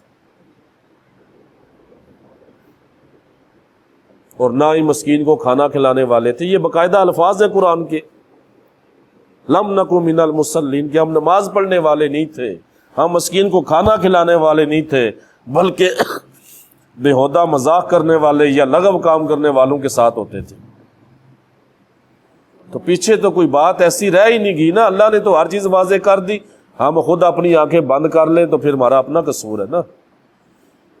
تو سب سے بڑی نعمت مسلمان کو جنت کے اندر اللہ کا دیدار ہے۔ رب کیسا ہوگا، ابھی بندہ سوچے تو وہ رونگٹے کھڑے ہو جاتے ہیں، کوئی ہم ادراک نہیں کر سکتے کیفیت کیا ہے، کس طرح کا ہوگا، کیا یہ جب دیکھیں گے تو پھر بتائیں گے۔ اور اللہ اپنے فضل سے ایمان والوں کو یہ کرم کرے گا، ان پہ اللہ نے جنت ایمان والوں کے لیے بنائی، اپنے بندوں کے لیے بنائی۔ تو آخرت کی بلائی میں ذکر کر رہا تھا، تو اس کے اندر ایک تو جنت، پھر برے حساب سے امان، پھر معاشر کے خوف سے سلامتی، پھر حور عین جس کا ذکر قرآن کے اندر حدیث کے اندر بھی، پھر دیدار الہی کی لذت ہے۔ تو یہ فرمایا ربنا آتنا فی الدنیا حسنۃ وفی الآخرۃ حسنہ، فرمایا ان میں سے وہ لوگ ہیں، یہ اہل ایمان کا ذکر ہے اس آیت کے اندر، کہ جو اللہ کی بارگاہ میں دنیا کی بلائی بھی اور آخرت کی بلائی بھی طلب کرتے ہیں، صرف دنیا طلب نہیں کرتے۔ آخرت بھی بھلائی طلب کرتے ہیں۔ اور پھر دیکھیں یہ بات بہت ضروری ہے، کیونکہ قرآن و سنت وہ کہتے ہیں جہالت علم کی دشمن ہوتی ہے۔ کیا ہوتا ہے؟ جہالت علم کی دشمن ہوتی ہے۔ کوئی ایسی بات ہو نا جہاں علم کی بات کی جائے تو بعض ہمارا رجحان بن چکا ہوتا ہے اور ہم جناب ڈٹے ہوتے ہیں، جو ہمارے بڑے ہم کہتے ہیں نہیں نہیں یہ غلط کہہ رہے ہیں۔ آپ دیکھیں ہمارے اس زمانے کے اندر بعض جاہل صوفی، نام نہاد صوفی آپ کہہ لیں، جنہوں نے لبادہ پہن اوڑھا ہوا ہے صوفیاء کا، ان کے اندر یہ مشہور ہے کہ عبادت، اللہ کی عبادت بے غرض کرنی چاہیے، بغیر کسی غرض کے، جنت کی طلب اور دوزخ کی پناہ، دوزخ سے پناہ کی دعا نہیں مانگنی چاہیے۔ یعنی ایسا طریقہ اپنایا ہوا ہے کہ بیگم اللہ کے لیے ہمیں نہ جنت کی آرزو ہے نہ دوزخ کا ڈر ہے۔ صریح قرآن و سنت کے خلاف یہ باتیں ہیں۔ اور کہتے کہ حضرت رابعہ بصری رحمۃ اللہ تعالیٰ علیہ کا وہ ایک واقعہ منسوب کیا ہوا بیان کرتے ہیں کہ رابعہ بصری ایک ہاتھ میں آگ لیے جا رہی تھی، تو کسی نے پوچھا رابعہ یہ کیا ہے؟ تو کہا لوگ جنت کی طلب اور دوزخ کے ڈر سے اللہ کی عبادت کرتے ہیں، میں چاہتی ہوں کہ جنت کو آگ لگا دوں اور دوزخ کی آگ بجھا دوں، تاکہ جنت کا شوق نہ رہے نہ دوزخ کا خوف رہے، اور سب بغیر کسی غرض اور عوض کے اللہ کی عبادت کریں۔ حالانکہ جنت کا شوق اور دوزخ کا خوف قرآن اور سنت کا نظری ہے۔ ہاں اللہ کے لیے ہر چیز سے قطع نظر ہو کے کٹ کے اللہ کے لیے عبادت کرنا یہ بڑے اعلیٰ درجہ، مخلصین کا درجہ ہے، مخلصین کا درجہ، بہت اعلیٰ لوگوں کا درجہ ہے۔ لیکن یہ کہنا کہ جناب جنت کی طلب، ہمیں جنت کی پرواہ بھی نہیں ہے، ہمیں جنت کی طلب، ہم دوزخ کے ڈر نہیں ہے، اللہ خود دوزخ سے ڈرا رہا ہے، اللہ خود جنت کی طرف دعوت دے رہا ہے، کیا وہ اس جنت کی طرف جس کی چوڑائی اور لمبائی میں زمین و آسمان سما جائے، اتنی بڑی جنت، اس کا عرض و طول اتنا بڑا ہے۔ اللہ کے رسول جنت کی دعوت دیتے ہیں، پھر اللہ کے انبیاء خود اللہ سے جنت طلب کرتے ہیں، دوزخ سے پناہ طلب کرتے ہیں۔ تو یہ نام نہاد صوفی جناب پتہ نہیں کیا کچھ بنے ہوئے ہیں، وہ اللہ کے انبیاء جب جو جنت سے جناب اللہ سے طلب کر رہے ہیں، دوزخ سے اللہ کی پناہ طلب کر رہے ہیں، تو یہ کام صوفی کی کیا مجال جی، صوفی کہنا نہیں چاہیے، لیکن بناوٹی لوگ بنے ہوئے ہیں۔ اسی طرح آپ دیکھیں تفسیر آلوسی، تفسیر روح المانی علامہ آلوسی رحمۃ اللہ تعالیٰ علیہ، آپ دیکھیں جلد 2 صفحہ 90 میں وہ لکھتے ہیں کہ بعض جاہل صوفیوں سے منقول ہے کہ ہم اللہ کی عبادت محض اس کی ذات کی وجہ سے کرتے ہیں، اور ہم اس سے کسی قسم کی غرض یا عوض کی طلب نہیں رکھتے۔ آپ وہ کہتے ہیں کہ ان کا یہ کہنا بڑی جہالت اور کفر کے قریب ہے۔ اور جیسا کہ امام محمد غزالی رحمۃ اللہ تعالیٰ علیہ نے لکھا کہ بغیر غرض کے کوئی کام کرنا یہ اللہ تعالیٰ کے کاموں کا خاصہ ہے، اللہ کا خاصہ ہے نا، بغیر کسی عوض غرض کے۔ جبکہ بعض علماء نے یہ بھی کہا کہ اللہ تعالیٰ کے افعال بھی کسی حکمت پر مبنی ہوتے ہیں، اللہ کے افعال جو ہیں بعض نے کہا کسی حکمت پر مبنی ہوتے ہیں، تو بندے کے افعال بغیر کسی حکمت اور غرض کے کیسے ہو سکتے؟ ہاں یہ ہو سکتا ہے کہ بعض اوقات انسان کی توجہ صرف اللہ رب العزت کی رضا کی طرف ہو، جس طرح وہ ارشاد فرمایا نا وہ سورہ توبہ کے اندر، آخری آیت سورہ توبہ کے اندر جہاں پہ اللہ نے اہل ایمان سے جنت کا وعدہ فرمایا، وعد اللہ المؤمنین والمؤمنات جنات تجری من تحتها الانہار، اس کے آخر میں آگے اسی کے ساتھ ایک آیت مبارک ہے وَرِضْوَانُ مِنَ اللَّهِ اکبر، اور اللہ کی رضا سب سے بڑھ کے، اللہ کی رضا، جنت کا ذکر کیا اور فرمایا جنت پاکیزہ مکانات، فرمایا اللہ ایمان والے مردوں ایمان والی عورتوں سے جنت کا وعدہ فرما چکا، مساکن طیبہ، پاک گھر ہوں گے، جنات باغات ہوں گے، فرمایا سب سے بڑھ کے اللہ کی رضا، رضوان من اللہ، اللہ کی رضا سب سے بڑی ہے۔ تو اس کنڈیشن کے اندر بعض ایسے وقت ہوتا ہے کہ انسان کی توجہ صرف اللہ کی رضا کی طرف ہوتی ہے، وہ جنت کے شوق اور دوزخ کے خوف سے قطع نظر کر کے صرف اللہ کی رضا کے لیے عبادت کرتا ہے۔ یہ مخصوص مقام ہے مخلصین کا، اور یہ بہت اونچا مقام ہے، جس طرح میں نے عرض کیا نا کہ سوائے اس کے مخلصین کے اور کسی کو حاصل نہیں ہے۔ مگر اس کا مطلب یہ نہیں ہے کہ مخلصین اور بلند ہمت، مخلصین جو اخلاص والے اعلیٰ درجے والے، وہ لوگ جنت کی طلب اور دوزخ سے پناہ کی دعا نہیں کرتے، ایسا نہیں ہے۔ وہ مقام ہے بہت عرفہ والا مخلصین کا۔ وہ شیطان نے جب کہا تھا نا، اللہ نے فرمایا تھا اس جو دولی آدم، آدم کو سجدہ کرو، نہیں کیا تھا۔ کیوں نہیں کیا؟ فرمایا میں اس سے بہتر ہوں، تو نے مجھے آگ سے پیدا کیا، اس کو مٹی سے پیدا کیا۔ فرمایا نکل جا میری بارگاہ سے، تو مردود ہے۔ تو مہلت مانگی سی قیامت تک، کیا دے دی گی؟ کہا کہ میں تیرے بندوں کی طاق میں بیٹھوں گا، ان کو گمراہ کروں گا، جنت کے راستے سے ٹھا کے دوزخ کے راستے کی طرف لاؤں گا۔ اور خود کہا اسی نے، اللہ نے اس کا قول نقل کیا کہ اللہ عبادہ کا منہم، یا کہا کہ جو تیرے مخلص بندے ہیں ان پہ میرا زور نہیں چلے گا۔ قرآن حکیم کے اندر خود یہ قول نکلے جہاں پہ وہ اس سجدے کا ذکر ہے، آدم علیہ السلام کو حکم ہے، اللہ کہ وہ بندے جو مخلص ہیں تیرے، ان پہ میرا زور نہیں چلے گا۔ تو یہ مخلصین بہت اعلیٰ رتبہ ہے، لیکن یہ اس کے اندر آ کے اللہ کی رضا، جس طرح میں کہہ رہا ہوں اللہ کی رضا سب سے بلند، جنت سے بھی اعلیٰ، تو اس کے اندر آ کے بعض لوگ قطع نظر ایک طرف ہو کے صرف اللہ کی عبادت کرتے ہیں، اللہ کی رضا پانے کے لیے۔ اور اللہ کی رضا بھی تو غرض ہے نا، کوئی اللہ کی رضا کے لیے عبادت کرنا، اللہ کے لیے کرنا کہ اللہ کی رضا مل جائے۔ تو بندوں کا کوئی کام بھی غرض سے خالی نہیں ہوتا، پھر اللہ خود حکم دیتا ہے جنت تمہارے لیے بنائیے، نیک اعمال کرو، دوزخ بنائیے، ڈرو اس سے، بچ کے رہو، وہ اعمال نہ کرو کہ دوزخ میں جاؤ۔ پھر اللہ رب العزت نے قرآن میں مسلمان ایمان والوں کی، اہل جنت کی نشانیاں بیان فرمائی، پھر اہل دوزخ کی نشانیاں بیان فرمائی۔ تو میں عرض کر رہا تھا اس کا مطلب یہ نہیں ہے کہ پھر وہ اللہ کی رضا جو پانے کے لیے کرتے ہیں کہ وہ جنت کی طلب نہیں کرتے یا دوزخ سے اللہ کی پناہ نہیں طلب کرتے۔ آپ دیکھیں انبیاء علیہ السلام سے بڑھ کے کوئی مخلص ہو سکتا ہے؟ انبیاء کے صحابہ سے بڑھ کے کوئی مخلص ہو سکتا ہے؟ میں عرض کرتا ہوں نا، ابدال، کتب، غوثیت بڑا درجہ ہے نا اولیاء کا، غوث اعظم آپ کہہ لیں جو کہا جاتا ہے، لیکن اللہ کے نبی کے صحابی تک کوئی نہیں پہنچ سکتا،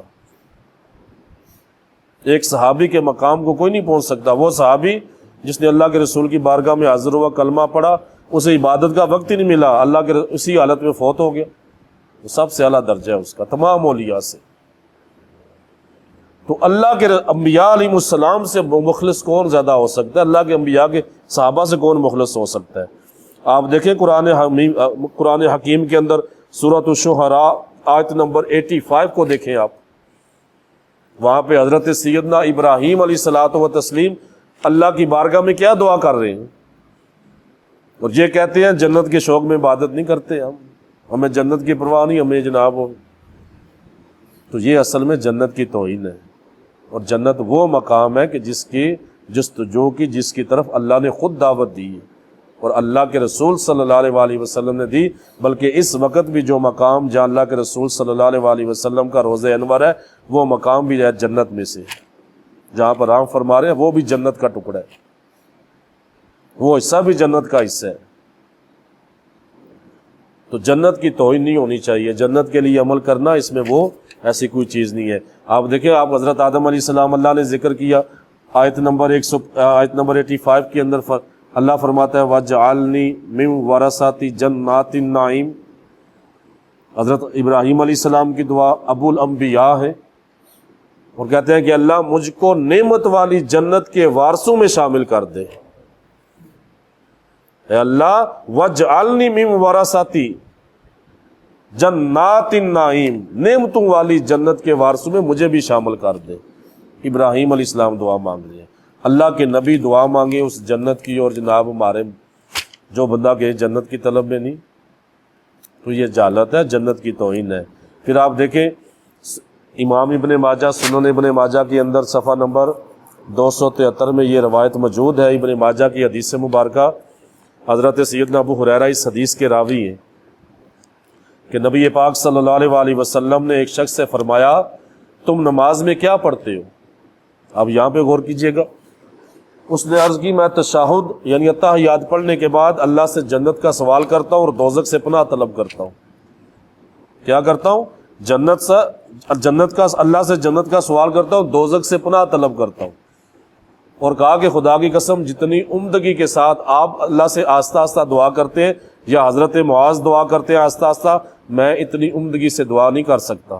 ہاں یہ ضرور ہے کہ میں اللہ سے جنت کا سوال کرتا ہوں اور دوزخ کی پناہ مانگتا ہوں. یہ ایک شخص اللہ کے رسول کی بارگاہ میں کہہ رہا ہے. تو آپ صلی اللہ علیہ وآلہ وسلم نے ارشاد فرمایا ہم بھی یہی دعا کرتے ہیں، ہم بھی یہی دعا کرتے ہیں. اب سید الانبیاء، اللہ کے محبوب نبی، انبیاء کے امام اللہ کی بارگاہ میں کیا کہتے ہیں؟ ربنا آتنا فی الدنیا حسنہ وفی الآخرۃ حسنہ وقنا عذاب النار.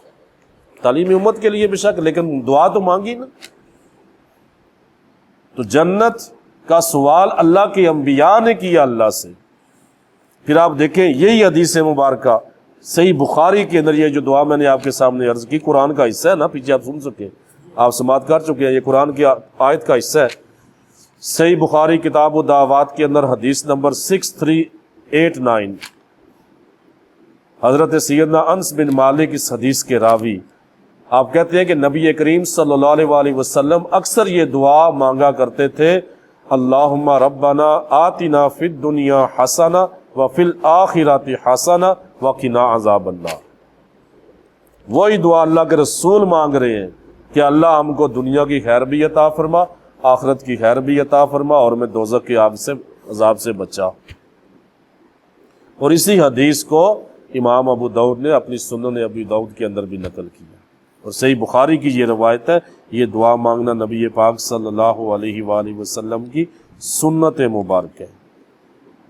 تو یہ کہنا کہ جناب ہمیں جنت کی پرواہ نہیں، دوزخ کا ڈر نہیں، ہم صرف اللہ کے لیے، تو یہ جھوٹے لوگ ہیں. جنت کی کسے؟ جنت کی اللہ نے خود جب جنت کی دعوت دی ہے، خود فرمایا نا آؤ اللہ کی بخشش کی طرف اور اس جنت کی طرف جس کے طول و عرض میں زمین و آسمان سما جائے. اللہ کے رسول دعوت دینے والے، پھر دوزخ سے اللہ نے خود ڈرایا، اللہ کے رسول نے ڈرایا، اس کے عذاب کا سنے بندہ کہاں پھٹ. تو پھر کہنا ہمیں نہیں ہے، تو یہ ایسی یہ جہالت کی باتیں ہیں، اس طرح کے کوئی نہیں. ہاں اللہ کا بندہ وہ ہے، پیر وہ ہے، ولی وہ ہے جو قرآن و سنت کا عامل ہے، قرآن و سنت کا عامل ہے، اس کی عزت کی جائے گی، قرآن اس کو مانا جائے گا، عالم مانا جائے گا، بڑا مانا جائے گا، بزرگ مانا جائے گا. باقی اگر کوئی، یہ نہیں ہم کہتے کہ کوئی اللہ کا نیک بندہ ہو سکتا ہے لیکن قرآن و سنت کی نفی کرنے والا نہیں ہوگا. جس طرح آپ نے سماعت کر لیا، اللہ کے خلیل نبی علیہ الصلوۃ و تسلیم ابراہیم علیہ السلام بھی دعا مانگ رہے ہیں، اللہ کے رسول بھی یہ دعا مانگتے ہیں.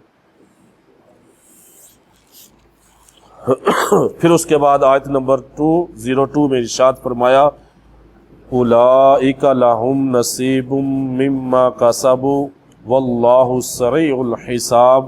فرمایا یہ وہ لوگ ہیں جن کے لیے ان کی کمائی سے حصہ ہے اور اللہ جلد حساب لینے والا ہے. فرمایا یعنی مطلب کیا کہ جو لوگ حج کی عبادات سے فارغ ہو کر یہ دعا کرتے ہیں کہ رب ہمارے، اولئک لہم، یہ لہم ان کی طرف اشارہ، جمع کا صیغہ، لہم ضمیر جا رہی ہے پیچھے، کہ ہے اللہ ہمیں دنیا اور آخرت کی خیر عطا فرما، ہم کو دوزخ کے عذاب سے بچا.